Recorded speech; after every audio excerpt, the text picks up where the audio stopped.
માંગરોળના શ્રી ચામુંડા માતાજીના મંદિરે અયોધ્યાથી આવેલ અક્ષત કળશની પધરામણી તથા સમગ્ર વાતાવરણ રામમય બન્યું હતું।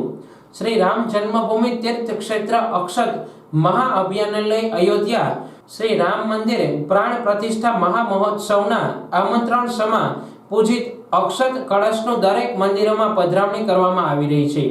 ત્યારે આજે માંગરોળ શહેરના કુંભારવાડા વિસ્તારમાં આવેલ ચામુંડા માતાજીના મંદિરે અક્ષત કળશનું આગમન થતા મોટી સંખ્યામાં લોકો ઉમટી પડ્યા હતા। ઢોલ શરણાઈ સાથે વાજતે ગાજતે ફૂલ વરસાવી કળશનું સ્વાગત કરવા બહેનો દ્વારા સમૈયા કરવામાં આવ્યા અને કળશ માથે રાખી શ્રી રામ નામની ધૂન બોલાવતા સમગ્ર વાતાવરણ રામમય બન્યું હતું। ચામુંડા માતાજી મંદિરમાં સૌ લોકો દ્વારા પૂજિત કળશનું પૂજન આરતી કરી કળશ દર્શનનો લાભો લઈ ધન્યતા અનુભવી હતી।